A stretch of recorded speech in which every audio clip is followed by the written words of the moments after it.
अल्हम्दुलिल्लाह रब्बिल आलमीन वस्सलातु वस्सलामु अला रसूलिहिल करीम व अला आलिहि व अस्हाबिहि अजमईन अम्मा बाद अऊज़ु बिल्लाहि मिनश शैतानिर रजीम बिस्मिल्लाहिर रहमानिर रहीम शहरु रमज़ान अल्लज़ी उन्ज़िला फ़ीहिल क़ुरआन हुदल लिन्नास व बय्यिनातिम मिनल हुदा वल फ़ुरक़ान बिस्मिल्लाहिर्रहमानिर्रहीम रब्बिश्रह ली सदरी व यस्सिर ली अमरी वहलुल उक़दतम मिन लिसानी यफ़क़हू क़ौली।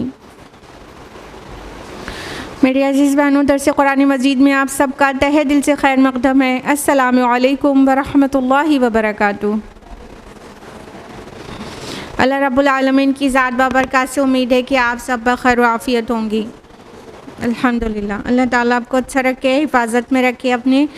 अल्लाह ताला आपको दुनिया और आखिरत दोनों में कामयाबी और कामरानियाँ अता करे। आमीन आमीन, जज़ाकल्लाह खैर।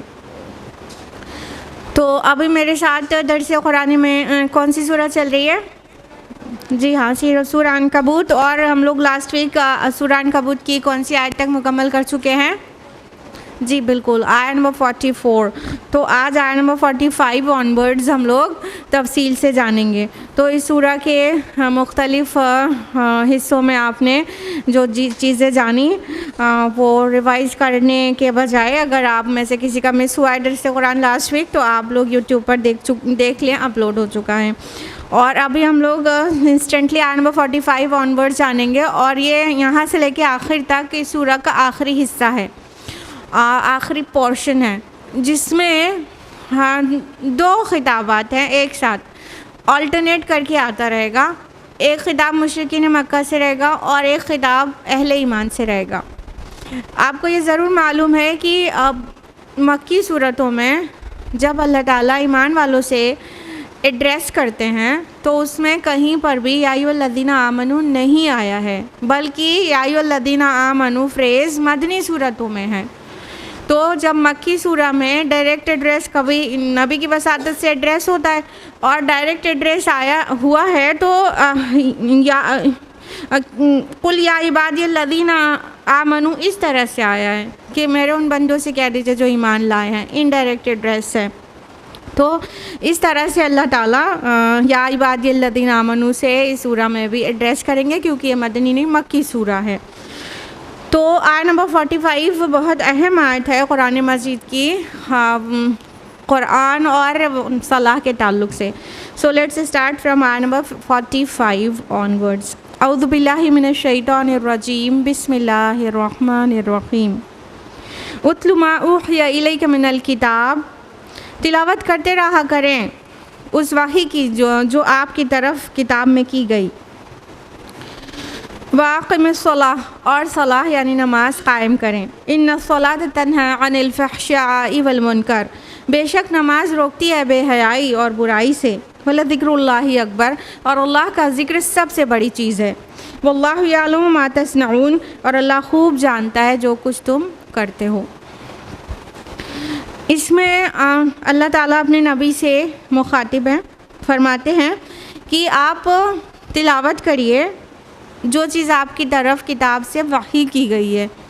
यहाँ पे उतलू वर्ड आया है, फ़ेल अम्र है, और तला यतलू से है। तला यतलू तिलावतन का मतलब होता है पढ़ना और पढ़कर सुनाना भी।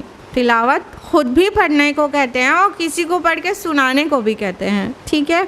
और तिलवन का माना होता है पीछा करना।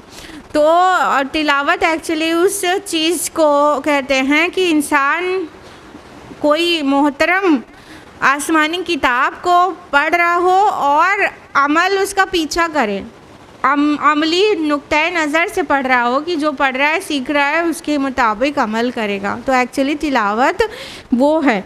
और तिलावत किताब जो है, यहाँ पे किताब में नो डाउट ये किताब कुरान मजीद के लिए आया है। और कुरान मजीद उस वक्त आप कहें मुसहफ़ फॉर्म में तो था नहीं, तो फिर किताब के ऊपर, क्योंकि किताब लिखी हुई चीज़ को कहते हैं। और ये कुरान ऐसे ही लौहे महफूज में लिखा हुआ है और पहले से लिखा हुआ है, दुनिया बनने से पहले से ऐसे ही लिखा हुआ है। तो इसलिए ये किताब है, ये लिखी हुई चीज़ है। बाद में ये मुसहफ़ के शक्ल में भी आ गया, लेकिन वो जब मुसहफ़ में नहीं था तब भी लिखा हुआ था।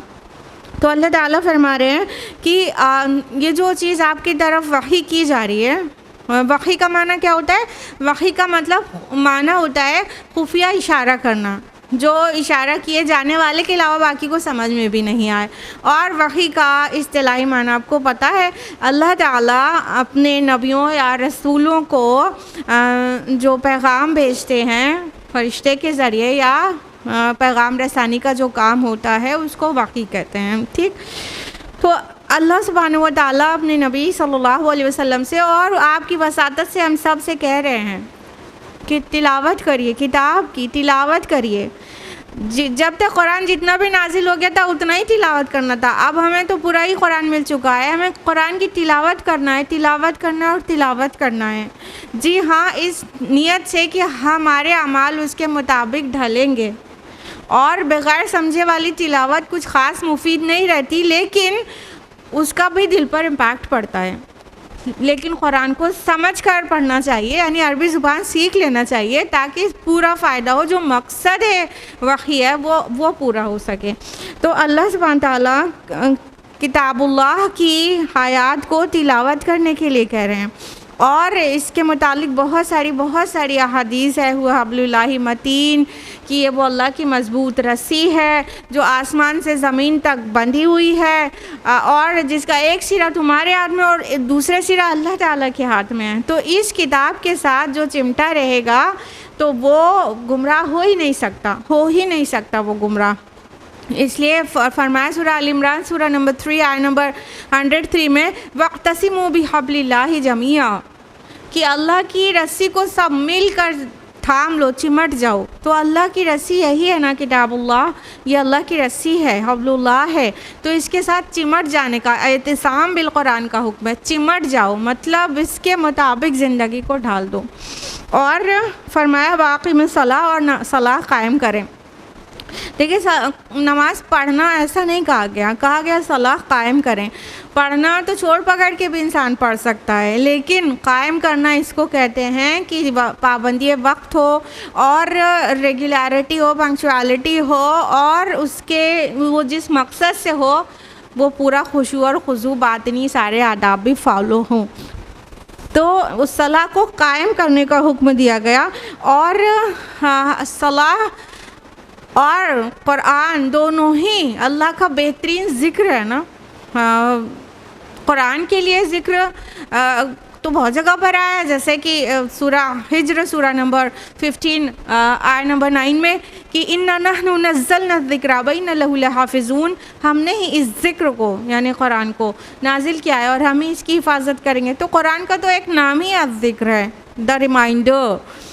और नमाज के लिए अल्लाह ताला ने मूसा अलैहिस्सलाम से कहा सूरह तौहा सूरह नंबर 20 आयत नंबर 14 में कि अक़िमिस्सलात लिज़िक्री, मेरी याद के लिए नमाज कायम करो।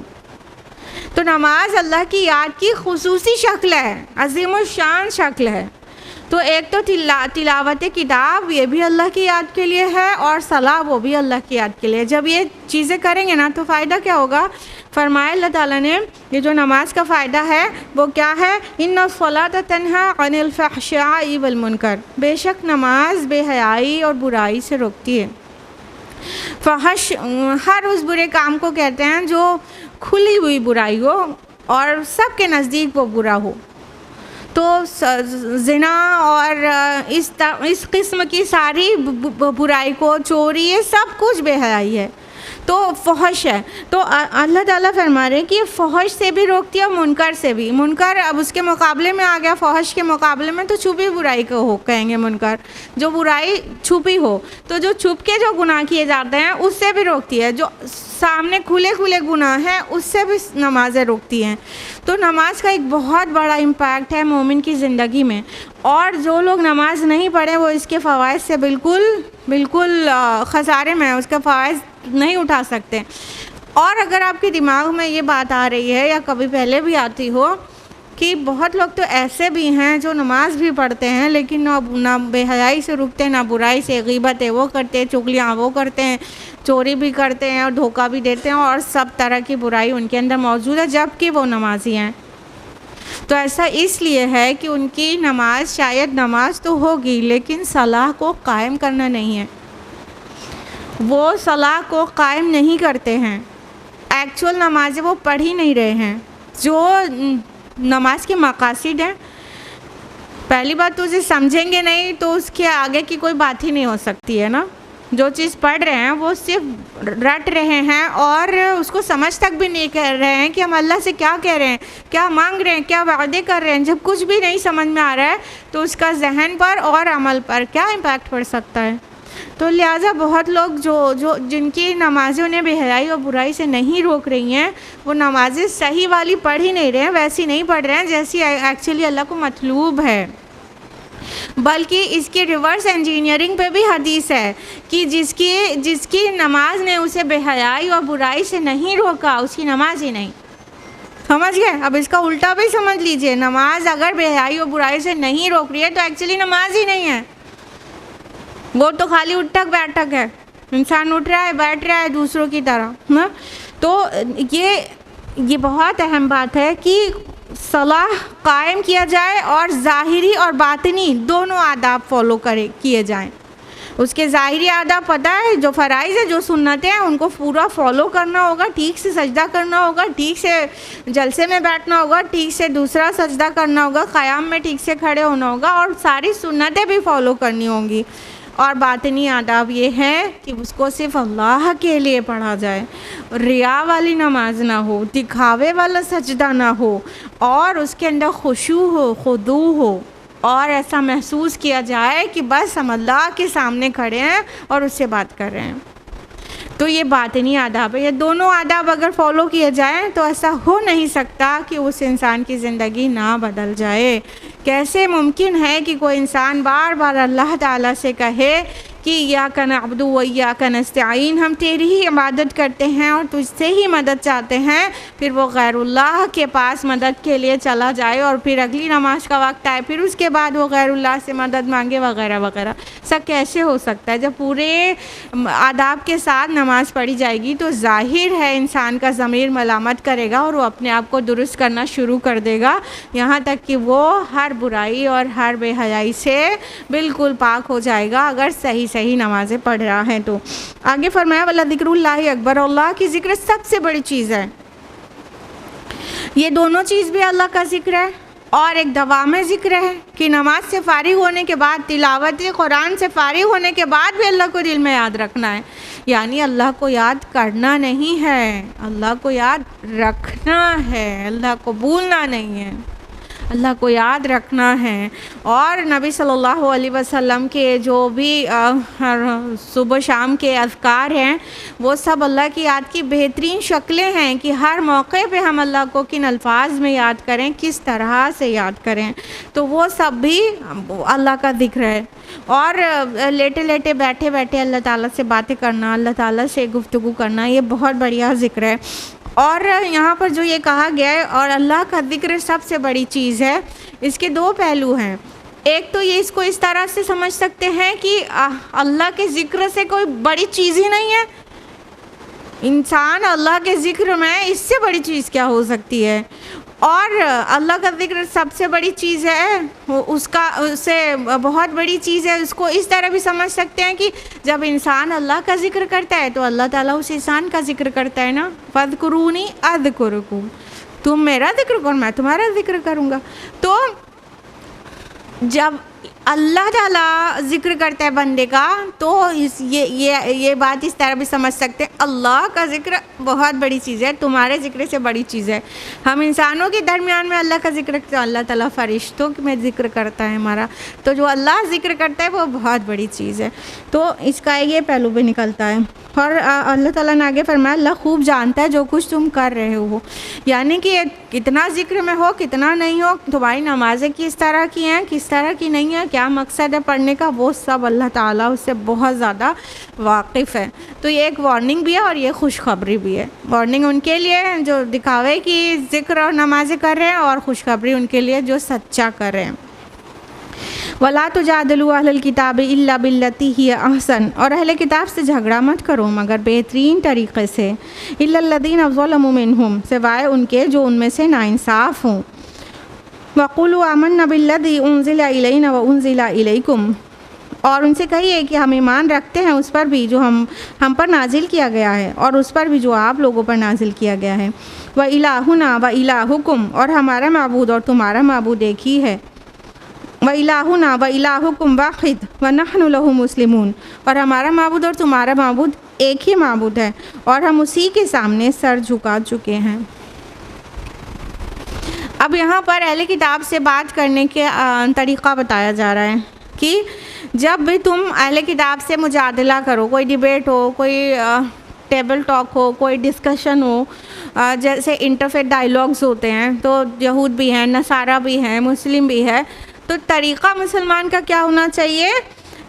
अहसन इल्ला बिल्लती यह आसन, अच्छे तरीक़े के सिवाय किसी भी तरह उनसे बात मत करो, अच्छे अहसन तरीक़े से। आसान तरीक़ा बात करने का क्या होता है? गुस्सा ना आए और टेम्पर लूज़ नहीं करें और हाइपर नहीं हो जाएं और ऐसे वैसे अल्फाज इस्तेमाल नहीं करें जो सख्त हो, जो बेहुदा हो, और शाइस्तगी और नरमी बरकरार रहे। ये सारी चीज़ें गुफ्तगू में होंगी तो वो अहसन गुफ्तगू होगी। तो अहले किताब से कहा जा रहा है कि अहसन तरीक़े से अगर डिबेट भी करो तो हुस्न के साथ करो। एक एग्जम्पशन दिया जा रहा है कि सिवाय उसके जो जुल्म पर ही उतर जाए। तो अगर कोई इंटरफेथ डायलॉग है, सबसे ज़्यादा हुस्न के साथ आप इस्लाम को रिप्रेजेंट कर रहे हैं, लेकिन सामने वाला सुनना कुछ भी नहीं चाहता, वो सिर्फ जलील करने के लिए उसने आपको बुलाया है ना, तो फिर वहाँ पे थोड़ा एक्सेप्ट करें कि जो जुल्म कर रहे हैं तो उनको वैसा जवाब दे के फिर सलाम कह के रुखसत हो जाएं। वहाँ स्टॉप कर देना चाहिए। ये नहीं कहा जा रहा है उनसे उनके लेवल पे उतर आओ, स्टॉप कर देना चाहिए। और हम वैदख़ातबहुमुल जाहिलून क़ालू सलामा, जब भी उनका वो मुखातिब होते हैं जाहिलों से तो कहते हैं सलाम है, मतलब वस्सलाम अलैकुम। आपके साथ उलझने के लिए मोमिन नहीं बना ना, तो उनसे कट कर देना चाहिए और वो कंटिन्यू नहीं करना चाहिए और उनकी जैसा जवाब नहीं देने लगना चाहिए। और बात क्या करना चाहिए वो बताया जा रहा है, बहुत की पॉइंट है। फरमाया कि कहिए कि हम तो ईमान रखते हैं उस पर भी जो हमारे बीच नाजिल किया गया और उस पर भी जो आप पर नाजिल किया गया। क्या बताया जा रहा है? कॉमनैलिटी पे बात करो। स्टार्ट यहाँ से नहीं करना होता, ये आप में होते ये हमारे में होते हैं, दोनों बहुत डिफरेंट है। नहीं, यहाँ से बात करेंगे तो बात बनेगी ही नहीं कभी। बात समझाने के लिए उनकी तफहीम चाहिए आपको, तो कॉमनैलिटी से स्टार्ट करें। तो कहा कि तुम कहो कि हम तो ईमान रखते हैं, आप अहले किताब हैं, आप मुशरिक नहीं हैं, आप बुत परस्त नहीं हैं, आप अहले किताब हैं, आप यहूद या नसारा हैं, तो आप भी तौहीद पे बिलीव करते हैं, सिलसिला रिसालत पर बिलीव करते हैं, आखिरत पर बिलीव करते हैं। कॉमन बिलीव्स तो हमारे और आपके एक हैं। आपके दरमियान में जो किताबें आई हैं वो जो मुनज़्ज़ल हैं उसको हम भी मानते हैं, हम सारी सिलसिला किताब को जो आसमान से नाजिल भी मानते हैं, और आप भी किताबों पर ईमान रखने वाले लोग हैं। तो इस तरह कॉमनैलिटी से बात करें। और सबसे बड़ी कॉमनैलिटी जो है वो यहाँ पे बताई गई, व इलाहुना व इलाहुकुम वाहिद, कि हमारा इलाह और आपका इलाह, जिस अल्लाह की हम इबादत करते हो उसी की आप भी करते हो, तो हमारा और आपका इलाह तो एक है, हम सब उसी के बंदे हैं। सबसे बढ़िया कॉमनैलिटी। तो ये तरीक़ा सूरह अल इमरान सूरह नंबर 3 आयत नंबर 64 में भी बताया गया है कि तआलू इला कलिमतिन सवाइन बैनना व बैनकुम, कि उनसे कहिए कि आओ उस बात की तरफ जो हम में और तुम में यकसा हैं, अल्लाह नअबुद इल्लल्लाह, कि हम अल्लाह के अलावा किसी और की इबादत ना करें, वला नुश्रिक बिही शैया, और अल्लाह के साथ किसी भी चीज़ को शरीक ना करें, वला यत्तखिज़ बादुना बादन अरबाबा मिन दुनिल्लाह, और हम अल्लाह को छोड़कर आपस में एक दूसरे को रब ना ठहरा लें। फ़इन तवल्लौ फ़क़ूलू शहदू बिअन्ना मुस्लिमून, अगर ये वो मुंह मोड़ लें, ना माने, तो कहिए हम तो मुसलमान हैं, हम तो मुती फरमा बरदार हैं अपने रब के। तो यहाँ पर भी सूरह आल इमरान के आयत नंबर 64 कोट की आपके सामने, यहाँ पर भी अल्लाह ताला कॉमनैलिटी पे बात करने का तरीक़ा बता रहा है। तो जब भी इंटरफेथ डायलॉग हो, बात करने का तरीक़ा ये होना चाहिए, कम टू कॉमन टर्म्स, आओ हमारे और तुम्हारे दरमियान यकसा बात पर। और सबसे बड़ी यकसा बात है इलाहुना व इलाहुकुम वाहिद, हमारा इलाह और तुम्हारा इलाह एक है। वकदालिक अंज़लना इलैकल किताब, और ए नबी इसी तरह हमने आपकी तरफ ये किताब नाजिल की है। फल्लज़ीना आतैनाहुमुल किताब युमिनूना बिही, तो जिन लोगों को हमने इससे पहले किताब दी थी वो भी इस पर ईमान लाएंगे। वमिन हाउलाइ मन युमिनु बिही, और उनमें से भी बहुत से लोग उस पर ईमान ला रहे हैं। वमा यजहदु बिआयातिना इल्लल काफिरून, हमारी आयत का इनकार नहीं करते सिवाय उन लोगों के जो कुफ्र पर अड़ गए हैं।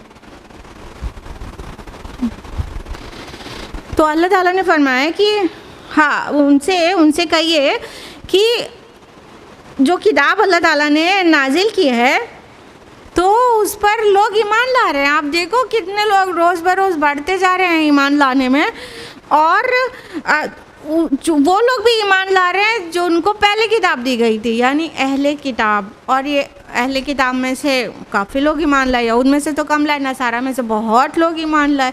तो यहूद में से भी अब्दुल्ला बिन सलाम जैसे सहाबी मौजूद हैं, और नसारा में बहुत लोग ईमान लाए।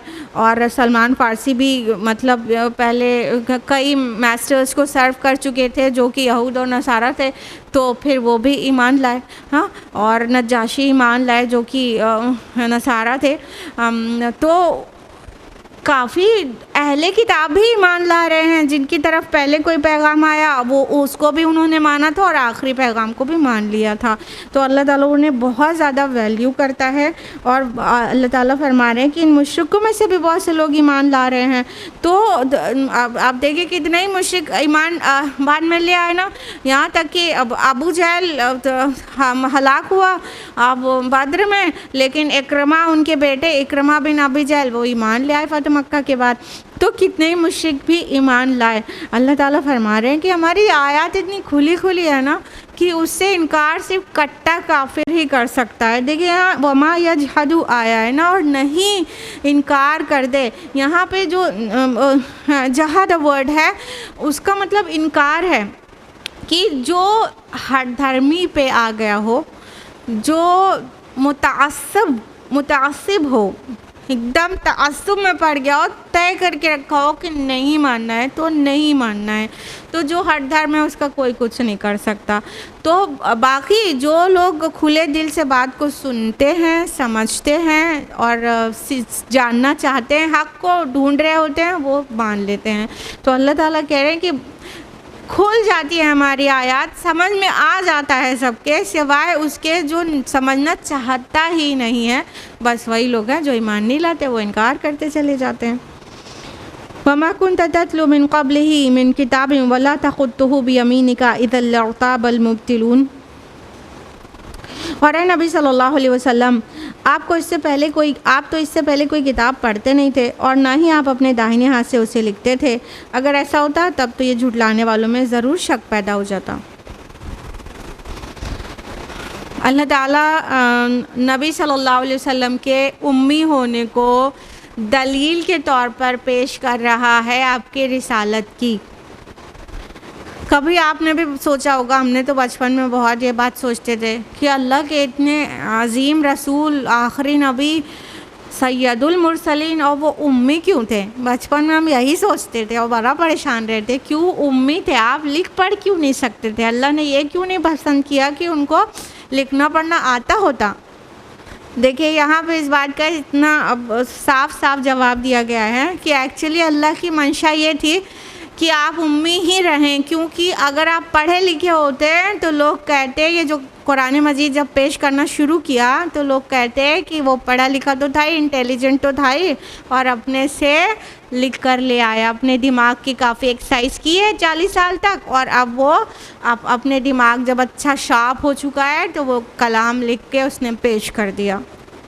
तो शक करने वाले शक करते हैं कि ये उसका खुद का लिखा हुआ है, खुद का गढ़ा हुआ है। उसके बाद भी इनकार किया गया और ये कहा गया, लेकिन कोई अक्लमंद इंसान ये नहीं कह सकता, सिर्फ मुतासिब इंसान ही कह सकता है, क्योंकि जब नबी सल्लल्लाहु अलैहि वसल्लम पढ़े लिखे थे ही नहीं, तो ऐसा उम्दा बुलंद पाया कलाम जो कभी किसी ने सुना नहीं था, ये कुरान मजीद के जो फसाहत है, बलागत है, जामियत है, हुस्न है, और हुस्न तशबीह है, हुस्न इस्तिआरा है, हुस्न बयान है, ये सब ऐसा खूबसूरत कलाम कभी किसी के दरमियान किसी ने पेश ही नहीं किया था।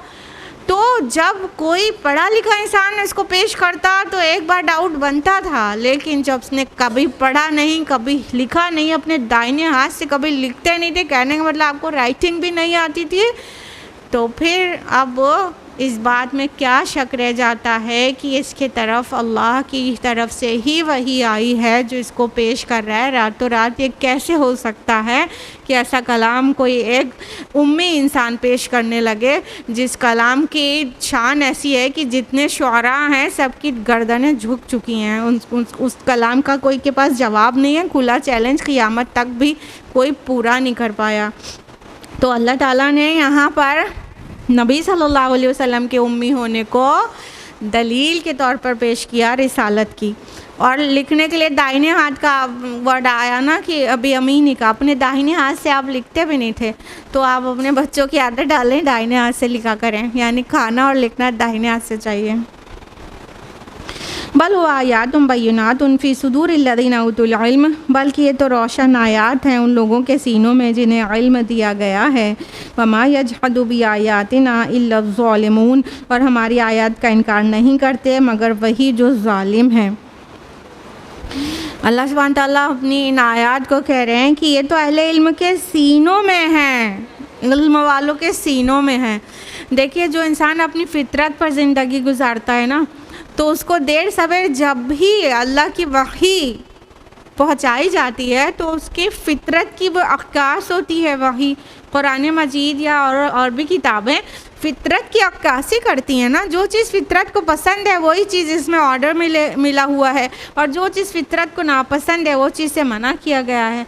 तो फ़ितरत पे ज़िंदगी गुजारने वालों के अंदर तो पहले ही बहुत सारी निशानियाँ हैं, और जब ये बाहर से निशानियाँ आती तो इंसान फ़ौरन पहचान जाता है, नूरुन अला नूर हो जाता है। तो अल्लाह ताला कहते हैं ये तो वो खुली खुली निशानियाँ, वाज़ेह निशानियाँ जो अहले इल्म के सीनों में है। और यहाँ अहले इल्म किसको कहा है? जिनको हकीकत का इल्म है। बहुत सारे डिग्रीज़ डिप्लोमास हैं, इतना मोटा फोल्डर है डिग्रीज़ का, उसको अहले इल्म नहीं कहा गया है, जिसको हकीकत का इल्म है, सही बातों का इल्म है। और फरमाया हमारी आयत से इनकार तो वही करते जो जालिम है, यानी इतनी खुली खुली आयत आने के बाद भी, निशानियाँ आने के बाद भी कोई इनकार करे तो उसने अपने ऊपर जुल्म किया है, जिसको उसे पता चलेगा आखिरत वाले दिन। वक़ालू लौला उन्ज़िला अलैहि आयातुम मिर रब्बी, और वो कहते हैं क्यों नहीं नाजिल की गई उस पर निशानियाँ उनके रब की तरफ से। कुल इन्नमल आयातु इंदल्लाह, आप कहिए कि निशानियाँ नाजिल करने का इख्तियार तो अल्लाह ही के पास है। इन्नमा अंत नज़ीरुम मुबीन, मैं तो सिर्फ वाज़ेह तौर पर ख़बरदार कर देने वाला हूँ। तो अल्लाह सुब्हानहू व तआला जो मुशरिकीन मक्का ने रसूलुल्लाह सल्लल्लाहु अलैहि वसल्लम को परेशान करके रखा था, सोते जागते उठते बैठते कहते थे कोई मोजिज़ा क्यों नहीं भेजा गया आपके साथ, मोजिज़ा लेके आइए। न रसूल होने का क्लेम करते हैं तो कोई मोजिज़ा, कोई निशानी लेकर आइए, और वो मोजिज़ा एक्चुअली हिस्सी मोजिज़ा मांगते थे। तो अल्लाह ताला कह रहे हैं कि आपसे कहते हैं कि आपके रब की तरफ से आप पर कोई निशानी क्यों नहीं नाजिल की गई। तो जवाब ये दिया गया, यहाँ पहला जवाब ये दिया गया कि आप कह दीजिए मैं तो सिर्फ ख़बरदार कर देने वाला हूँ, निशानियाँ मेरे हाथ में नहीं है। मेरी मर्ज़ी से नहीं है। और पिछले अम्बिया को जो भी मौजज़ात दिए गए वो अपनी मर्ज़ी से उन्होंने नहीं दिखाए हैं, अल्लाह ताला ने जिसको चाहा है और जो चाहा है अता किया है। तो मौजज़ात या निशानियों का कंट्रोल अल्लाह सुब्हानहू व तआला के हाथ में है, ना कि नबी सल्लल्लाहु अलैहि वसल्लम के कंट्रोल की चीज़ थी। तो कहा गया आप कहिए मैं तो वार्नर हूँ, मैं तो ख़बरदार कर देने वाला हूँ और मैं नज़ीर हूँ तुम्हारे दरमियान। निशानियों का कंट्रोल, मौजज़ात का कंट्रोल मेरे हाथ में नहीं है कि तुम बस जो जो कहते जाओ मैं वो मौजज़ात तुमको दिखाते जाऊँ तुम्हारे नफ्स के हिसाब से। अवलम यकफ़िहिम अन्ना अंज़लना अलैकल किताब युतला अलैहिम, क्या उनके लिए ये निशानी काफ़ी नहीं है कि हमने आप पर एक किताब नाजिल की है जो उनको पढ़कर सुनाई जाती है। इन्न फ़ी ज़ालिका लरहमतुन व ज़िक्रा लिक़ौमिन युमिनून, यकीनन उसमें रहमत और याद दहानी है उन लोगों के लिए जो ईमान लाते हैं।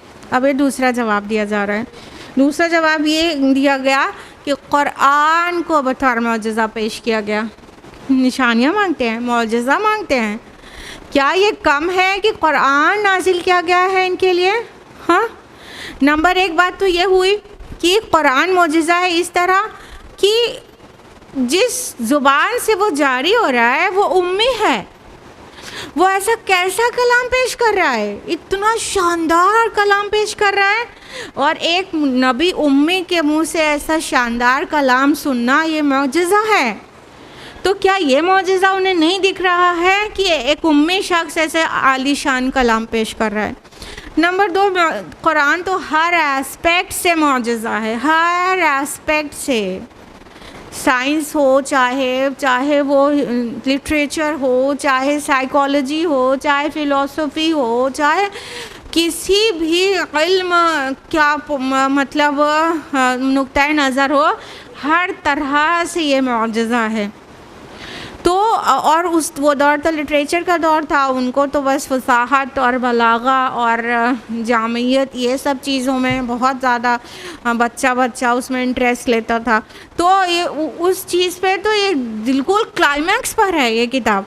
तो अल्लाह ताला कह रहे हैं कि ये छोटे छोटे खिलौने टाइप मौजज़े मांग रहे हैं क्या? और अल्लाह ताला ने उनको क़ियामत तक रहने वाला और असर दिखाने वाला मौजज़ा दिया उनके दरमियान में। आखिर असाए मूसा, क्या मूसा अलैहिस्सलाम के बाद भी उसने वर्क किया? नहीं किया। तौरात पे क़ियामत तक अमल नहीं होना था, उनके मौजज़े को भी क़ियामत तक असर दिखाने की ज़रूरत नहीं थी। हाँ, क्या उसके अलावा जो समुद्र के दरमियान जो ऊँटनी भेजी गई थी, क्या वैसे तो उन्होंने ज़िंदगी में उसको काट डाला था, लेकिन क्या उस तरह का मौजज़ा बाद में रह पाया? नहीं रह पाया। हाँ, मसीह अलैहिस्सलाम को जो मौजज़ात दिए गए, क्या उनकी लाइफ के बाद उसने वर्क किया? नहीं किया।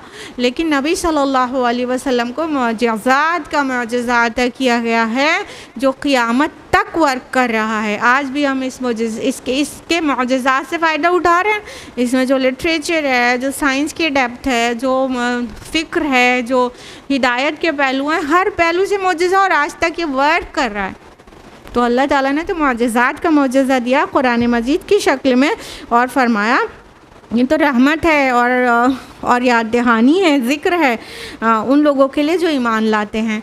यानी अल्लाह ने अपनी रहमत तो नाजिल कर दी इस किताब की शक्ल में, लेकिन उससे रिमाइंडर्स लेते वही हैं और फ़ायदा उठाते वही हैं जो इस पर ईमान रखते हैं। जो ईमान ही नहीं रखेंगे उससे फ़ायदा कुछ नहीं उठा पाएंगे। कुल कफ़ा बिल्लाहि बैनी व बैनकुम शहीदा, ए नबी सल्लल्लाहु अलैहि वसल्लम आप कह दीजिए कि मेरे और तुम्हारे दरमियान अल्लाह काफ़ी है बतौर गवाह। यअलमु मा फ़िस समावाति वल अर्द, वो जानता है जो कुछ आसमानों और ज़मीन में है। वल्लज़ीना आमनू बिल बातिल व कफ़रू बिल्लाहि उलाइका हुमुल ख़ासिरून, और वो लोग जो बातिल पर ईमान रखते हैं और अल्लाह का कुफ्र करते हैं, यकीनन वही खसारा पाने वाले हैं। अब देखिए, ज़िद्दी और हठधर्मी लोग जब एक हद तक भी मानते ही नहीं, तो फिर नबी की ज़ुबान से यही जवाब दिलवाया जाता है कि ठीक है, अल्लाह मेरे और तुम्हारे दरमियान गवाह होना काफ़ी है। नहीं मान कर देना है तुमको, कुरान की हक़ानियत, रसूल की रिसालत की हक़ानियत नहीं मानना है, कोई बात नहीं है। अब आखिर में सिर्फ यही कहा जा सकता है, हमारे और तुम्हारे दरमियान अल्लाह का गवाह होना काफ़ी है। रोज़ आखिरत तुम्हें ख़ुद पता चल जाएगा, क्योंकि वो सब कुछ जानता है, जो ज़मीन में है, जो आसमान में है। और जो बातिल परस्त हैं, जो वो ईमान नहीं रखते, वो खसारा उठाएंगे। रोज़ आखिरत उन्हें इस बात का पता चल जाएगा अल्लाह से बढ़कर कौन गवाही देने वाला है। वयस्तअजिलूनका बिलअज़ाब वलौला अजलुम मुसम्मन लजाअहुमुल अज़ाब। ये लोग जल्दी मचा रहे हैं अज़ाब की, और अगर पहले से एक वक्त मुअय्यन तय न हो चुका होता तो ज़रूर उन पर अज़ाब आ चुका होता। एक दूसरी डिमांड मुशरिकीन अरब की थी। नबी सल्लल्लाहु अलैहि वसल्लम से कहते थे, अच्छा जिस अज़ाब से आप हमें डरा रहे हो आ क्यों नहीं जाता, हम तो अभी भी नहीं मान रहे, आ क्यों नहीं जाता वो अज़ाब, वो ले आइए, वो अज़ाब ले आइए जिसकी आप हमें धमकी दे रहे हैं। तो अल्लाह ताला भी इसको बार बार कुरान में इसको मेंशन किया है बार बार कि ये अज़ाब की जल्दी मचा रहे हैं। तो अब यहाँ पे जवाब क्या दिया जा रहा है कि उनसे कह दीजिए कि अगर अल्लाह ने उस अज़ाब के लिए एक वक्त मुकर्रर ना कर लिया होता तो अब इनके ऊपर अज़ाब आ ही जाता। लेकिन अल्लाह ताला नासब्रे नहीं है। अल्लाह ताला हर एक चीज़ प्लान के साथ करते हैं और हर एक चीज़ का वक्त मुकर्ररा लिखा हुआ है, ठीक है, अजल मुसम्मा, हर एक चीज़ के तय होने का एक सही वक्त है, ठीक। तो वो अपने सही वक्त पर ही चीज़ें होती हैं, चाहे इंसान कितना प्रोवोक करे, अल्लाह ताला उसको जो वक्त है जिस चीज़ का वो तभी आता है। जैसे कि इंसान की मौत है तो चाहे जितना चैलेंज कर डाले और चाहे जितना प्रोवोक करे उसको मौत के लिए मोहलत अल्लाह ताला ज़रूर देते हैं। तो वो जो उनकी इनफरादी अज़ाब है ना, इनके मौत के वक्त इन्हें पता चल जाएगा कि अब तो वो आ ही गया। और जो बड़ा अज़ाब है ना, क़यामत वाले दिन उनको पता चल जाएगा कि अब तो वो आ ही गया। तो फरमाया कि अगर उसका वक्त मुकर्रर ना होता तो फिर आ जाता, लेकिन उसका वक्त मुकर्रर है और अल्लाह ताला उनकी इतनी मोहलत इनको ज़रूर देगा। और फरमाया कि जब उन पर अचानक आ जाएगा ना, यानी इंसान की मौत तो अचानक आ जाती है, इंसान 50s 60s 70s में भी अभी जीने की आरज़ुए लिए ही जीता है ना, बहुत लगता है अभी पता नहीं मरेगा ही नहीं है, इस तरह से जीता है। तो अल्लाह ताला का जब इनको पर अचानक आ जाएगा तो पता चल जाएगा, जब फरिश्ते आएंगे मलकुल मौत तो तब पता चल जाएगा कि रियलिटी क्या है अज़ाब की जो मांग रहे थे। तो हाँ, फिर उनको शऊर भी नहीं होगा कि ये कैसे आ गया। और क़यामत भी अचानक ही आएगी, क़यामत बिल्कुल अचानक आएगी, कोई भी सराउंडिंग से बड़े बड़े साइंटिस्ट भी उसको पहले से फोरकास्ट नहीं कर पाएंगे। फिर रिपीट हो रहा है, यस्तअजिलूनका बिलअज़ाब, ये लोग अज़ाब की जल्दी मचा रहे हैं। व इन्न जहन्नम लमुहीततुम बिलकाफिरीन, हालांकि जहन्नम उन काफिरों को घेराव में ले भी चुकी है। अब देखिए अल्फाज का रिपीटेशन इस बात की दलालत कर रहा है कि वहाँ पर इस डिमांड का रिपीटेशन था, वहाँ बार बार नबी से ये बात कह रहे थे अज़ाब ले आओ, अज़ाब ले आओ, अज़ाब क्यों नहीं आ जाता जिसकी धमकी देते हो हमें। तो अल्लाह ताला का ये लोग अज़ाब की जल्दी मचा रहे हैं। अब दूसरी आयत में जवाब ये दिया गया कि जहन्नम तो इनको घेरे में ले भी चुकी है। ये ऐसा ही है जैसे शहर की फसील होती है, उस पर कोई लश्कर जो है उसको मुहासरा कर ले और अंदर वाले बेखबर हो, वैसे ही है। यानी जहन्नम जो इनका काम है ना बुरा, वो इनको अपने ही बुरे काम के अंजाम का अज़ाब इनको घेर भी चुका है, बस इन्हें पता नहीं है। और फिर जब बरज़ख से उठाया जाएगा तो कहेंगे हाय हाय किसने उठा दिया मेरी ख्वाबगाह से मुझे, और मुझे कहाँ ले जाया जा रहा है। और वो जहन्नम में जाने के लिए कितना नहीं जानना चाहेगा, लेकिन उसे जाना पड़ जाएगा। अल्लाहुम्मा ला तजअलना मिनहुम यौम यग़शाहुमुल अज़ाबु मिन फ़ौक़िहिम व मिन तहति अर्जुलिहिम, जिस दिन अज़ाब ढाँप लेगा उन्हें ऊपर से भी और उनके कदमों के नीचे से भी। व यक़ूलु ज़ूक़ू मा कुन्तुम तअमलून, और कहा जाएगा कि अब मज़ा चखो अपनी करतूतों का। तो ये जहन्नम के अज़ाब की मंजर कशी की जा रही है कि उनके सर के ऊपर से आग का साया होगा और पैर के नीचे से आग का अज़ाब होगा, आग उनको पूरा घेरे में ले चुकी होगी। और फिर कहा जाएगा कि ये देखो ये तुम्हारे अमाल का बदला है, जो कुछ तुम करते थे ना उसका बदला है, तुमने अपने ऊपर जुल्म किया तो अब उस जुल्म का अज़ाब चखो। या इबादियल्लज़ीना आमनू इन्ना अर्दी वासियतुन फ़इय्याय फ़अबुदून। ऐ मेरे वो बंदो जो ईमान लाए हो, मेरी ज़मीन बहुत वसी है, बस तुम मेरी ही इबादत करो। अब ये कुछ आयत थी मुश्रिकीन के ऊपर ना, आयत में 45 तो मोमिनीन के लिए थी, फिर बीच में मुश्रिकीन से एड्रेस था और अब फिर मोमिनीन से एड्रेस है। फरमाया कि ऐ मेरे वो बंदो जो ईमान लाए हो। हमने आपसे कहा था ना कि अब वो या अय्युहल्लज़ीना आमनू से ख़िताब नहीं है मक्की सूरतों में, तो यहाँ पे ख़िताब किस फ्रेज़ से है, या इबादियल्लज़ीना आमनू, ऐ मेरे वो बंदो जो ईमान लाए हो। और इसमें बहुत ही मोहब्बत भी है, बहुत ही शफ़क़त है ना, ऐ मेरे बंदो जो ईमान लाए हो ना, कितना प्यारा अंदाज़ है। फरमाया मेरी ज़मीन बहुत वसी है, बस तुम मेरी ही इबादत करो। ये हिजरत का इशारा है, मक्की सूरा है, आखिरी दौर की। और अब इशारा दिया जा रहा है कि अब तुमसे यहाँ के जो टॉर्चर और परसिक्यूशन है मुश्रिकीन की तरफ से तुम्हारे लिए अनबियरेबल हो रहा है और तुम्हें अल्लाह ताला की इबादत करना दिक्कत हो रही है इस सरज़मीन पर। तो अल्लाह की ज़मीन बहुत वसी है, निकल जाओ यहाँ से और चले जाओ कहीं और जहाँ सुकून से इबादत कर सको। अब ये किस सरज़मीन की का इशारा दिया जा रहा है कि कहाँ हिजरत कर जाओ, बताइए? मदीना। क्यों? पहली हिजरत कहाँ हुई थी?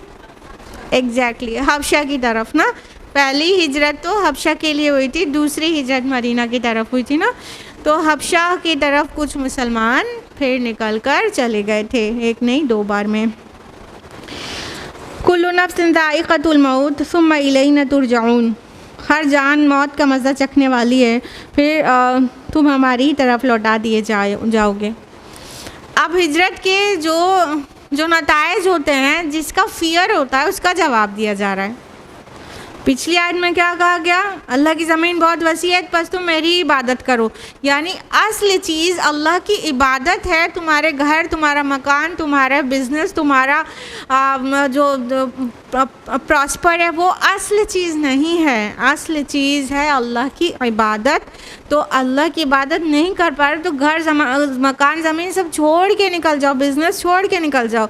अब यहाँ पे जो हिजरत करने में जो ख़तरात होते हैं, उसका जवाब दिया जा रहा है कि देखो, हर नफ्स को मौत का मज़ा चखना है और पलटकर तुमको मेरी ही तरफ आना है। कहने का मतलब, जब हिजरत करोगे तो ये सोच रहे हो खाएंगे कहाँ से, पिएंगे कहाँ से, मर ना जाएं, भूखे ना रह जाएं। हाँ, यही ख़तरात है ना। अपने घर में इंसान कंफर्ट जोन में होता है, जब बाहर निकलता है तो फिर उसके सर पे छत नहीं है, कहाँ से रहेगा, क्या करेगा। तो अगर ये सब तुम्हें सोच आ रही है तो समझ लो मरना तो तुमको ऐसे भी है। मरना तो ऐसे भी है। ज़रा अपने दिमाग को इस तरह से प्रोग्राम करें कि इस तरह सोचना शुरू करें कि मरना तो है ही। अगर थोड़े दिन भूखे रह के मर जाना पड़ा, थोड़े दिन सख्तियाँ बर्दाश्त करके मर जाना पड़ा, तब भी मरना है।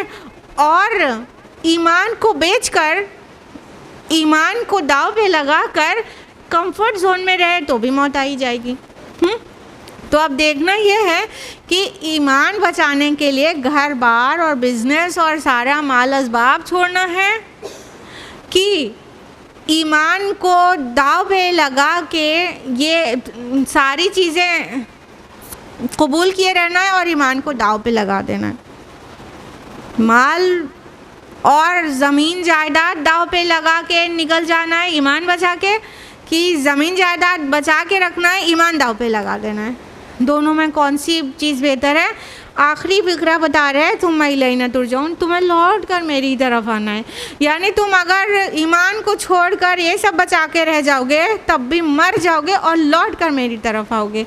तो सबसे अक्लमंदी का सौदा ये है कि इंसान इस तरह से सोचना शुरू करे कि कुछ भी चला जाए ईमान ना जाए, कुछ भी चला जाए, फाक़े करने पड़े ईमान ना जाए। क्योंकि जब जाएंगे अल्लाह की तरफ, पलटना ही उसी तरफ, मरजा हमारा वही है।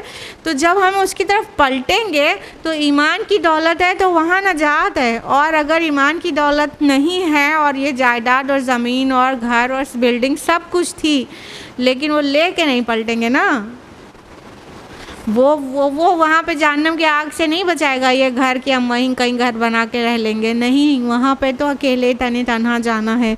तो अक्लमंदी ये है और सोचना इस तरह शुरू करें, जब भी मसाइब आए रेगुलर लाइफ में अपनी, जब भी मसाइब आए तो सोचें कि क्या इसको हम किसी बाबा के पास जाके हल करवाएंगे, ईमान को बेचकर और मसले को हल करवाएंगे, तावीज़ गड्ढे करवा के हल करवाएंगे, या जो है जादू टोने करके हल करवाएंगे, उससे तो ईमान चला जाएगा। तो ईमान को हमेशा गले लगाएं और चीज़ों को उसके ऊपर निछावर कर दें और अल्लाह से दुनिया और आखिरत दोनों की खैर दुआ में रखें कि अल्लाह पाक खैर नसीब करे और ईमान के साथ साबित कदमी के साथ ज़िंदगी दे और ईमान की पीक पर ख़ात्मा करे। आमीन। वल्लज़ीना आमनू व अमिलुस्सॉलिहाति लनुबव्विअन्नहुम मिनल जन्नति ग़ुरफ़ा, और जो लोग ईमान लाए और उन्होंने अच्छे अमाल किए हम उन्हें ज़रूर जगह देंगे जन्नत के बाला खानों में। तजरी मिन तहतिहल अनहार ख़ालिदीन फ़ीहा निअमा अज्रुल आमिलीन, जिनके नीचे नदियाँ बहती होंगी और हमेशा वो उसमें रहेंगे। क्या ही अच्छा अज्र होगा अमल करने वालों का। अब देखिए, जब दुनिया में इंसान जब घर बार छोड़ता है, हिजरत करता है, हिजरत का बहुत बड़ा सवाब है। तो अल्लाह के लिए जिसने दुनिया का छोटे मोटे घर छोड़े होंगे, छोटा मोटा बिजनेस छोड़ा होगा, अल्लाह ताला आखिरत में जन्नत में जगह देगा, जन्नत के बाला खानों में, ऊंचे ऊंचे महल्लात में, ऊपरी हिस्सों में, जहाँ से आली शान जन्नत के नज़ारे होंगे, नीचे नदियाँ बह रही हैं और बागात हैं और ग्रीनरी है और फ्लोइंग वाटर है, बहुत आँखों को ठंडक देने वाला। तो अल्लाह ताला फरमा रहे कि हम वो सब देंगे। तुम थोड़ा सा छोड़ोगे, थोड़े दिन बाद वैसे भी छूट ही जाना था दुनिया की चीज़, मर जाओगे तो तुम्हारी अल्टीमेट नो ऑप्शन वाली हिजरत हो जाएगी ना, मरने पर तो हिजरत है ही नहीं आपकी यहाँ से, ये तो छोड़ के जाना है ना। तो ज़िंदगी में अल्लाह के लिए छोड़ दोगे तो बड़े इसको अल्लाह ताला तुम्हारे इस हिजरत को, हिजरत हर उस चीज़ को भी कहते हैं जो अल्लाह के लिए छोड़ दिया जाए। अपनी कोई महबूब चीज़, ज़रूरी नहीं है कि मकाम ही छोड़ दिया जाए। इन कॉन्टेक्स्ट तो यही है कि उस जगह से छोड़ के वो उस जगह चले जाओ जहाँ इबादत कर सको। लेकिन अगर कोई और चीज़ भी, म्यूज़िक बहुत पसंद है, अल्लाह के लिए छोड़ दिया, और फैशन बहुत पसंद है, बेपर्दगी करना अल्लाह के लिए छोड़ दिया, कुछ भी जो भी चीज़ पसंद है लेकिन अल्लाह ताला की मोहब्बत और खौफ में उसे छोड़ दिया, उसमें भी हिजरत का सवाब है। ठीक है, तो जब अल्लाह के लिए छोड़ेंगे तो अल्लाह वहाँ पर वो सारी आंखों की ठंडक नसीब कर देगा जन्नत में, आलीशान जन्नत के बाला खानों में जगह देगा जिनके नीचे नहरें होंगी और वो हमेशगी वाला होगा, कभी वहाँ से निकाला नहीं जाएगा। दुनिया में तो चाहे जो कुछ भी अल्लाह ताला दे दे यहाँ से निकाल दिया जाएगा। अल्लज़ीना सबरू अला रब्बिहिम यतवक्कलून, वो लोग जिन्होंने सब्र किया और अपने रब पर तवक्कुल करते हैं, यानी ये सब्र का बदला है। सब्र बर्दाश्त को मत समझा करिए, सब्र किसी तकलीफ़ को बर्दाश्त करने को नहीं कहते हैं, सब्र साबित कदमी को कहते हैं जिसमें इंसान रुकता नहीं है, कीप गोइंग रहता है, साबित कदम रह के बस राह हक पे बढ़ता चला जाए, उसको सब्र कहते हैं एक्चुअली। तो अल्लाह ताला के इसको सब्र करने वालों को मिलेगी, यानी ये सब काम बगैर सब्र के हो ही नहीं सकता। देखा जाए तो कोई नेक अमल बगैर सब्र के नहीं हो सकता और कोई बुरी चीज़ आसानी से बगैर सब्र के नहीं छोड़ी जा सकती अगर वो मरूब हो आपके लिए ना। तो ये सब्र के बाद ही ये चीज़ें की जा सकती हैं, लिहाजा ये सब बदला है सब्र का। और जो अपने रब पर तवक्कुल करते हैं, जो दिरहम दिनार, रुपीज़ और डॉलर्स पे और प्रॉपर्टीज़ पे तवक्कुल नहीं करते हैं, लीडर्स पे, बड़े बड़े ओहदेदार रिश्तेदारों पे तवक्कुल नहीं करते, अल्लाह पर तवक्कुल करते हैं चाहे असबाब कुछ भी ना हो। तो ये तवक्कुल और सब्र का बदला है जो जन्नत के बाला खानों में जगह मिलेगी। अल्लाहुम्मा रब्बना जअलना मिनहुम। वकाय्यिम मिन दाब्बतिन ला तहमिलु रिज़्क़हा, और कितने ही जानदार हैं जो अपना रिस्क उठाए नहीं फिरते।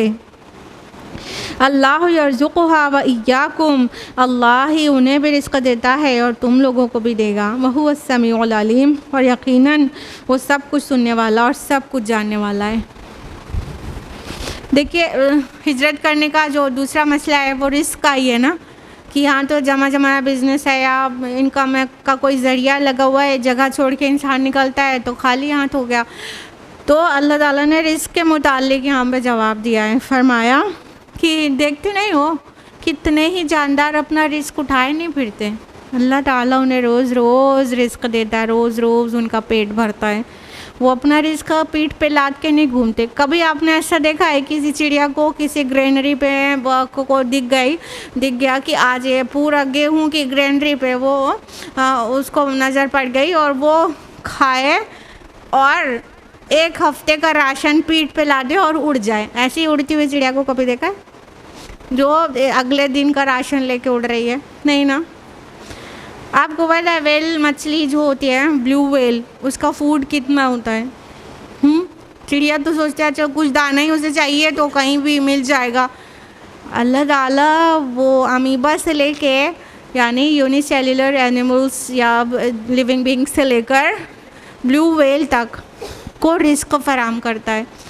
ब्लू वेल का फूड एक दिन का 1000 किलोग्राम है, ठीक है। एक बार में 1000 किलो ब्लू वेल और ग्रे वेल 1089 किलो खाना खाती है एक बार में। और अपने पूरे फीडिंग पीरियड में जो कि 130 to 140 डेज़ का होता है, उसमें 1,50,000 किलोग्राम खाना खा लेती है वेल मछली। कौन खिलाता है उसको? कौन इसकी रिस्क रसानी करता है? अल्लाह ताला। सोचिए ज़रा, जब वेल कभी आपको परेशान नहीं दिखती कि हम कल क्या खाएंगे, आज खत्म मिल गया कल क्या खाएंगे, इतना जिसको खाना है, हाँ 1000 किलो एक बार में खाना है, वो नहीं परेशान होती, ना चिड़ियाँ परेशान होती है, ना चींटियाँ परेशान होती हैं। तो सारी परेशानी इंसानों को, पीछे तवक्कुल की बात हुई है ना, ये बहुत खिलाफ तवक्कुल बात है कि इंसान कल के लिए कहे कल क्या खाएंगे। जो अल्लाह ने आज खिलाया, इतने अक्लमंद हो के उस बंदे को फ़िक्र है, और जिनकी अक्लें हमसे पीछे हैं उन लोगों को फ़िक्र नहीं है, वो बढ़िया तवक्कुल करते हैं अल्लाह पर। वो हदीस आप लोगों ने सुनी है, कितनी प्यारी है ना, तिरमिज़ी की। अल्लाह के रसूल सल्लल्लाहु अलैहि वसल्लम फरमाते हैं कि अगर तुम वैसा तवक्कुल करो जैसा चिड़ियों को है कि वो खाली पेट निकलती हैं और भरे पेट वापस आती हैं, तो वो तुम्हें वैसे रिस्क देगा जैसे चिड़ियों को देता है। तुम ऐसा तवक्कुल करो जैसे तवक्कुल का हक़ है, तो तुम्हें अल्लाह ताला वैसे रिस्क देगा जैसे चिड़ियों को देता है कि वो खाली पेट निकलती हैं और भरे पेट वापस लौटती हैं। जब चिड़ियाँ सुबह, जब सूरज सनराइज़ होता है उसी के आसपास बिफोर आफ्टर निकलती हैं अपने अपने घोंसलों से ना, तो जब वो जा रही होती हैं ये नहीं सोचती हैं, टेंशन में नहीं दीवानी होती रहती हैं जैसे इंसान टेंशन में दीवाना होता रहता है कि क्या खाएंगे, क्या देखो आज मिलता है कि नहीं, देखो आज मिलता है कि नहीं, हाँ।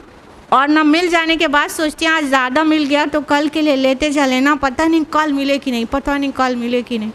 ये इंसान को अक्ल इस बात की है, इस बात की अक्ल है हमारे सर के अंदर कि हम खाली मतलब इतने छोटे छोटे एनिमल्स से भी गए गुजरे हो गए अल्लाह पर तवक्कुल के ऊपर, हाँ। तो बताइए, अल्लाह ताला अपने से नहीं सोचते तो अल्लाह ताला कुरान में एक एक बात आपको सोचने के लिए दावत देता है कि हम उन्हें भी रिस्क देते हैं, चाहे ब्लू व्हेल ग्रे व्हेल हो, चाहे चिड़िया हो, चाहे अमीबा पैरामीशिया हो, इन सबको भी रिस्क देते हैं, तुमको भी देंगे। वो सुनने वाला है और जानने वाला है, सुनता है तुम्हारी पुकार भी जब पुकारते हो और जानता है कि किसकी रिस्क रसानी कैसे करनी है। अल्लाह ने पूरी दुनिया ही इस तरह बनाई है कि उनमें जितने क्रिएशंस हैं सबका रिस्क रखा है, डिस्ट्रीब्यूट, बस इंसान को ढूंढना होता है। वला इंसालतुम मन खलक़स समावाति वल अर्द व सख़्ख़र अश-शम्स वल क़मर ला यक़ूलुन्न अल्लाह। ए नबी सल्लल्लाहु अलैहि वसल्लम, अगर आप उनसे पूछें कि किसने पैदा किया आसमान और ज़मीन को और किसने मुसख़्ख़र किया सूरज और चाँद को, तो वो ज़रूर कहेंगे कि अल्लाह ने। फ़अन्ना युफ़कून, तो फिर कहाँ उल्टे जाते हैं। अब फिर मुश्रिकीन से के मुताल्लिक़ खिताब है कि अल्लाह ताला कहते हैं कि ए नबी इनसे ज़रा पूछो तो सही कि किसने आसमान को पैदा किया और किसने ज़मीन को पैदा किया और ये सूरज और चाँद सबको काम पे लगा दिया, किसने लगा दिया है? तो वो कहेंगे अल्लाह ने। तो फिर कहो, फिर कहाँ से टेढ़े हुए जाते हो?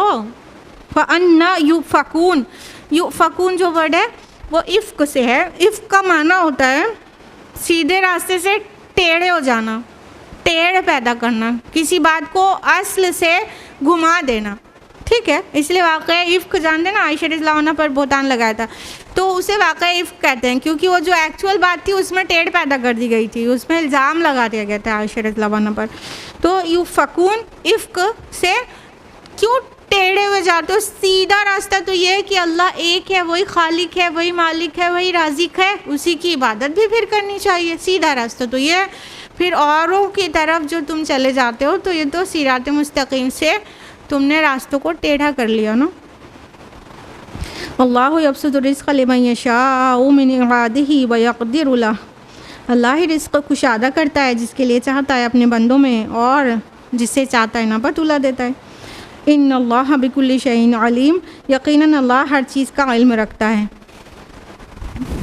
देखिए, अब रिस्क के मामले में हमारी मनमानी नहीं चलती है कि अगर एक बिजनेसमैन ने उतनी मेहनत किया है तो उसको भी उतना ही मिले, और दूसरे ने भी उतनी मेहनत किया तो उसको भी उतना ही मिले।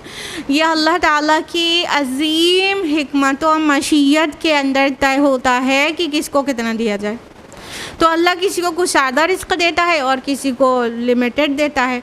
और रिस्क को हरगिज़ मत समझिए खाने पीने की चीज़, खाना पीना भी रिस्क है, अक्ल भी रिस्क है, इल्म भी रिस्क है, सेहत भी रिस्क है, और घर भी रिस्क है, औलाद भी रिस्क है, सब रिस्क है। अल्लाह ने जो कुछ दिया है, whatever he has provided to us is risk. तो अल्लाह ताला इनमें से जिस चीज़ में भी जिसको चाहता है बढ़ा के देता है, किसी को बहुत इंटेलिजेंट बनाता है अल्लाह पाक, और किसी को कम अक्ल वाला बना देता है, किसी को माल और दौलत में बहुत फरावानी दे देता है, किसी को उतनी नहीं देता है, किसी को औलाद देता है और ज़्यादा देता है, और किसी को कम देता है, और किसी को कुछ भी नहीं देता है, ठीक है। ये सारी चीज़ अल्लाह के यहाँ तय होती है, अल्लाह की मर्ज़ी से होती है, और बहुत बड़ी हिकमत और मशीहत उसमें पिन्हा रहती है। बस तवक्कुल उस पर करना चाहिए कि जो दिया है वो सोच समझ के दिया है और उसी में खैर है, बस यहीं पे रहना चाहिए। तो अल्लाह ताला कह रहे हैं अल्लाह ताला हर चीज़ का इल्म रखता है। तो ये रिस्क और आसानी और डिस्ट्रीब्यूशन ऑफ वेल्थ, ये सब चीज़ में हमारा और आपका कोई दखल नहीं चलेगा। मेहनत करना, कोशिश करना अपना काम है, हासिल कितना हुआ वो अल्लाह ताला के हाथ से दिया जाएगा। वलइन सालतहुम मन नज़्ज़ल मिनस समाई माअन फअहया बिहिल अर्ज़ मिन बादि मौतिहा लयक़ूलुन्न अल्लाह, और अगर आप उनसे पूछें कि किसने बरसाया आसमान से पानी बस उससे ज़िंदा किया ज़मीन को उसके मुर्दा हो जाने के बाद, तो वो ज़रूर कहेंगे अल्लाह ने। कुलिल हम्दुलिल्लाह, तो आप कह दें कुल शुक्र और कुल हम्द अल्लाह ही के लिए है। बल अक्तरुहुम ला याक़िलून, लेकिन उनमें से अक्सर लोग अक्ल से काम लेते ही नहीं। अब फिर कहा जा रहा है इनको सर्चिंग क्वेश्चंस दीजिए, इनसे पूछिए कि किसने आसमान से पानी बरसाया और किसने मुर्दा ज़मीन को उसके मर जाने के बाद ज़िंदा कर दिया, तो वो कहेंगे कि अल्लाह ने। यानी मुशरिकीन मक्का जो थे वो अल्लाह ताला को तो जानते थे ना, अल्लाह नाम से पुकारते थे, और जो उनके माबूदाने बातिल थे वो खाली अल्लाह ताला के पार्टनर्स छोटे छोटे बनाए हुए थे, सिफारिशी बनाए हुए थे कि ये सिफारिश करेंगे, वरना वो सारी चीज़ें जो एक वाहिद खुदा के करने की है वो भी मानते थे, वो अल्लाह ही करते हैं। और आज भी मुशरिक लोग एक सुप्रीम पावर पे बिलीव ज़रूर करते हैं, और जो गॉड्स एंड गॉडेसेस जो देवी देवता मानते हैं वो सब कहते हैं कि वो सिफारिश करेंगे या कुछ और फंडा होते हैं छोटे छोटे काम का, उनको कॉन्सेप्ट लिए घूमते हैं कि ये छोटे छोटे काम इनके ज़िम्मे हैं, लेकिन वन सुप्रीम पावर को वो भी मानते हैं। तो अल्लाह ताला कहते हैं इनसे कहो कि ये सब काम किसने किया, तो कहेंगे अल्लाह ने। तो आप कहिए अल्हम्दुलिल्लाह, कि शुक्र है अल्लाह का। इस अल्हम्दुलिल्लाह में दो चीज़ें एकदम वाज़ेह हैं। एक तो ये कि तो फिर शुक्र भी अल्लाह ही का करना चाहिए ना, जब वो सारे काम अल्लाह ने किए तो उसी का शुक्र करो। और दूसरा अल्हम्दुलिल्लाह इस तरह से कि अल्लाह का शुक्र है कि तुम्हें इतनी समझ तो है। हाँ, अल्लाह का शुक्र है तुमने हकीकत को माना तो। फिर लेकिन उसके बाद तुम उलट जाते हो, शुक्राना किसी और को देने लगते हो। यहाँ पे तुम गड़बड़ कर देते हो क्योंकि अक्ल से काम नहीं लेते। अक्ल भी हक़ की तरफ रहनुमाई करती है, तो अपनी अक्ल का भी इस्तेमाल करें और आबा व अजदाद की अंधी तकलीद नहीं करें। अम्मी करती थी इसलिए करते हैं, कोई जवाज़ नहीं है शरीयत में। सास का यही तरीक़ा था, कोई जवाज़ नहीं है। वमा हादिल हयातुद दुनिया इल्ला लहु व लइब, और ये दुनिया की ज़िंदगी तो महज खेल और तमाशे के सिवा कुछ भी नहीं। व इन्न दारल आखिरत लहियल हयवान लौ कानू यअलमून, और जो आखिरत का घर है वही असल जीना है, काश के इन्हें मालूम होता। अब अल्लाह ताला इस हकीकत को खोल के रख दे रहा है हम लोगों के सामने, और अभी हम दुनिया में मौजूद हैं। अपने एक हाथ से दूसरे आदमी चुटकी काटिए, देखिए आप अभी ज़िंदा हैं, देखिए है ना, अभी यहीं पर है। ये बरज़ख में लेक्चर नहीं हो रहा ना, ये दुनिया में हो रहा है। अब इस हकीकत को ठीक से अपने अंदर पेवस्त करें। अल्लाह ताला कह रहे हैं ये जो दुनिया की ज़िंदगी है ना, ये लहवुन है। लहव दिल लगी को कहते हैं, जिसमें हकीकत कुछ ना हो, दिल बहलाने के लिए हो, उसको लहवुन कहते हैं।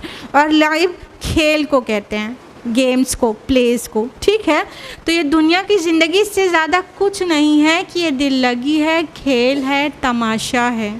जैसे एक स्टेज पर परफॉर्म करने वाले कुछ आर्टिस्ट होते हैं, तो उनमें किसी को बादशाह बना दिया तो वो असल बादशाह नहीं है। उनमें कोई फ़कीर का रोल प्ले कर रहा है तो एक्चुअली फ़कीर नहीं है। उसमें कोई माँ है तो कोई वालिद है, और तो कोई बड़ा बिजनेसमैन है तो कोई बहुत जलील है। वो जो रोल उन्हें दिया गया है वो थोड़ी देर प्ले करने के लिए दिया गया है, दिल लगी के लिए दिया गया है।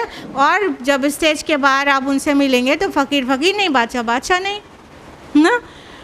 तो ये रियलिटी, ये समझाने का एक अंदाज़ है। हम लोग जिस दुनिया में रहते हैं उसी दुनिया की चीज़ों से एग्जाम्पल लेके कुछ थोड़ा बहुत बेहतर तरीके से कॉम्प्रिहेंड कर सकते हैं, इसलिए अल्लाह ताला मिसालें देते हैं।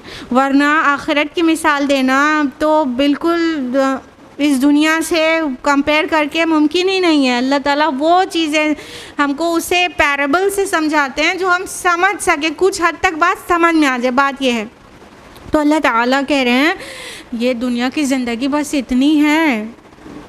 ज़रा ज़मीन की ही ज़िंदगी को देख लो कि कितने करोड़ साल से वो वजूद में है, फिर कब हमें बनाया गया और हमें भेजा गया। बस थोड़ा सा इम्तिहान का वक्फ़ा यहाँ गुजारा, फिर अब्दी ज़िंदगी में दाखिल हो गए ना।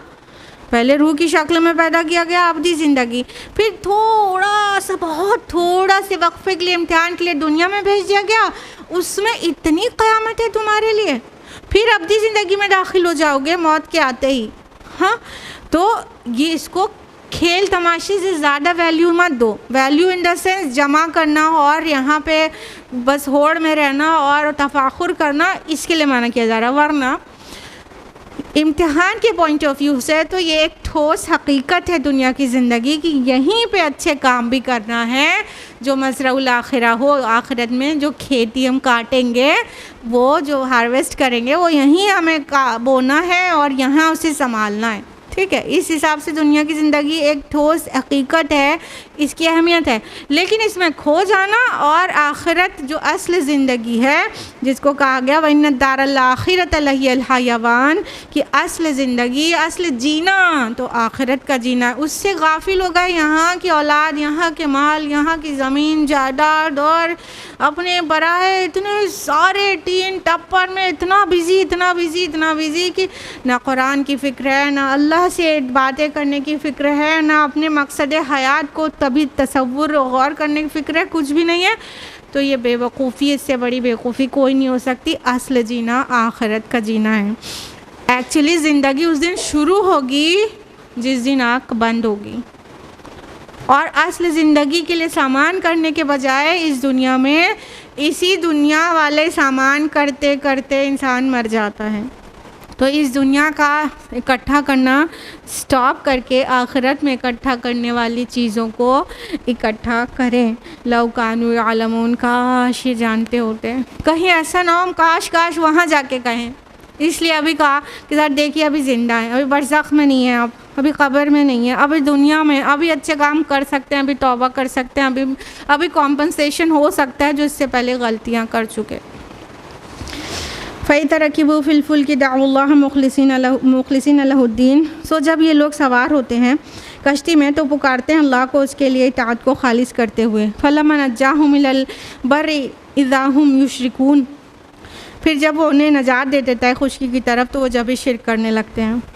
यह मज़मून बहुत जगह कुरान हकीम में आया है कि जब समंदर में होते हैं तो उनको अल्लाह के अलावा कोई माबूद नहीं याद आते, अपने बातिल देवी देवता, अल्लाह को एक को अपनी फ़ितरत की आवाज़ से पुकारते हैं ना। फ़ितरत में तो एक अल्लाह वदियत है, तो वो अल्लाह को पुकारने लगते हैं। जब ख़तरे से बाहर आ जाते हैं, ज़मीन पर आ जाते हैं, तो फिर चढ़ावे अपने माबूदाने बातिल को चढ़ाने लगते हैं, मज़ारों पर और वो बुतों पर चढ़ाने लगते हैं। तो अल्लाह ताला को कितना बुरा लगता होगा जब ऐसा करता होगा बंदा। तो लियकफरू बिमा आतैनाहुम, ताकि नाशुक्री करें उनकी जो हमने उन्हें अता किया है। वलियतमत्तउ फसौफ यअलमून, तो ताकि वो मज़े उड़ा लें, अनक़रीब उन्हें मालूम हो जाएगा। तो अल्लाह ताला कह रहे हैं कितनी बड़ी नाशुक्री की बात है कि वो ख़तरे से बचाया अल्लाह ने, पुकारा अल्लाह को, बचाया अल्लाह ने, और जब ख़तरे से बाहर आ गए, ज़मीन पे आ गए, तो क्या अल्लाह तुम्हें धंसा देने पे, ज़मीन में धंसा देने पे कादिर नहीं है? तो तुम कितने बड़े नाशुक्र हो कि जिसका एक्चुअली थैंक करना चाहिए उसको थैंक्स बोलने के बजाय, उसके आगे सजदा शुक्र बजा लाने के बजाय तुम गैरों के पास चले गए। तो ज़्यादा दिन तक तुम ये सब मज़े नहीं उड़ा सकते, तुम्हें बहुत जल्दी मालूम हो जाएगा कि तुम्हारी करतूतों की वजह से तुम्हें क्या भुगतना पड़ रहा है। अवलम यरौ अन्ना जअलना हरमन आमिना, क्या ये लोग देखते नहीं हैं कि हमने हरम को अमन की जगह बना दिया है। वयुतखत्तफुन्नासु मिन हौलिहिम, और लोग उचक लिए जाते हैं उसके इर्द गिर्द से। अफबिल बातिल युमिनूना व निअमतिल्लाहि यकफुरून, तो क्या ये लोग बातिल पर ईमान रखते हैं और अल्लाह की नेमतों की नाशुक्री कर रहे हैं। अल्लाह ताला ने अहले मक्का को उनके खाने काबा की वजह से जो उन्हें अहमियत हासिल थी उसके एहसान को याद दिलाया कि देखो सारे अरब में और पूरे अरब के बाहर भी कितना ही ख़तरा है लोगों के लिए कि सब्र करते हैं तो उचक लिए जाते हैं और रहज़नी होती है और डाके पड़ते हैं। तुम्हें इतना अमन नसीब है ये बैतुल्लाह की वजह से है, और बैतुल्लाह को पुरअमन किसने बनाया? अल्लाह ताला ने। हुदूद हरम में सब बदअमनी वाली हर चीज़ मना है, तो तुम कितने अमन से रहते हो। तो वो अल्लाह ताला का बनाया हुआ 2500 साल से, अब तो 4000 साल हो गया, इब्राहीम अलैहिस्सलाम के वक्त में कुरान नाजिल होने पर 2500 साल हुआ था। तो 2500 साल से तुम्हारे दरमियान इतनी आसानी है तुमको कि एकदम पुरअमन रहते हो। ये एहसान अल्लाह ने याद दिलाया, जो कि सूरह कुरैश में भी याद दिलाया ना, सफ़र में। तो अल्लाह ताला कह रहे हैं तो देखो तुम क्या बातिल पर ईमान रखते हो। अल्लाह ने तुम्हें इतना कुछ दिया, उसके बाद भी अल्लाह की शुक्रगुजारी करने और उसके आगे सर झुकाने के बजाय गैरों के आगे झुकाई दिए देते हो। वमन अज़लमु मिम्मन इफ्तरा अलल्लाहि कज़िबा औ कज़्ज़बा बिल हक़्क़ि लम्मा जाअहु, और उस शख्स से बढ़कर जालिम कौन होगा जिसने अल्लाह पर झूठ गढ़ा या जिसने हक़ को झुठला दिया जब वो उसके पास आया। अलैसा बिजहन्नम मस्वल लिल काफ़िरीन, तो क्या जहन्नम ठिकाना नहीं है उन काफिरों का। अल्लाह ताला कह रहे हैं उससे बड़ा जालिम कौन होगा जिसने अल्लाह पर झूठ गढ़ा। अल्लाह ताला एक है, अगर अल्लाह के साथ और माबूद बना लिए जाएं कि वो सब उसके शरीक हैं, तो इससे बड़ा झूठ और क्या होगा। झूठ गढ़ना ये भी है कि अगर नबी ने माज़अल्लाह झूठी बात कह के अल्लाह की तरफ मंसूब कर दिया ये कुरान माज़अल्लाह कि अगर अल्लाह की तरफ से नहीं है और नबी ने कहा है कि अल्लाह की तरफ से, तो इससे बड़ा झूठ कौन सा होगा। तो उन्होंने गलत किया। अगर उन्होंने ऐसा किया होता कि अल्लाह के नाम पर तुमको कोई कलाम पेश कर दिया होता अपनी तरफ से बनाया हुआ, तो उससे बड़ा जालिम कोई नहीं होता।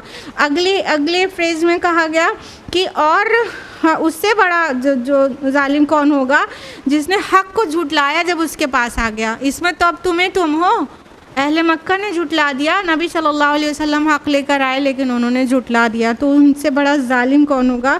कहा कि ऐसे जालिमों का ठिकाना जहन्नम है, जहन्नम में ही जाएंगे। आखिरी आयत वल्लज़ीना जाहदू फ़ीना लनहदियन्नहुम सुबुलना, और जो लोग हमारी राह में जिद्दोजहद करेंगे हम लाज़िमन उनकी रहनुमाई करेंगे अपने रास्तों की तरफ। व इन्नल्लाह लमअल मुहसिनीन, और यकीनन अल्लाह ihसान करने वालों के साथ है। अब इस सूरा में जिहाद की बात बहुत सारी हुई, मुजाहिदे की बात बहुत सारी हुई। आयत नंबर 6 में भी आया कि जो जिहाद करता है अपने फ़ायदे के लिए करता है, और शुरू में ही स्टार्ट ही हो गई सूरा कि तुमने क्या समझ लिया, ऐसे ही जन्नत में चले जाओगे और हम तुम्हें आजमाएंगे नहीं, तुम्हारे लाइफ में स्ट्रगल्स नहीं देंगे। अब ये कंक्लूडिंग आया अभी इसी के मुताल्लिक है कि जो भी हमारी राह में जिद्दोजहद करेगा अल्लाह ताला के लिए, फ़ीना बहुत बहुत जामे लफ्ज़ हो गया, फ़ीना हम में बस हमारी राह में, अल्लाह ताला के रास्ते में, अल्लाह ताला की मर्ज़ी के लिए, अल्लाह ताला की रज़ा के लिए, बहुत कुछ इसमें माना शामिल हो जाएंगे। अल्लाह की रज़ा के लिए जो कोई भी स्ट्रगल करेगा तो ये अल्लाह के ज़िम्मे है कि उसकी रास्ते, उसके राहें हमवार कर दे।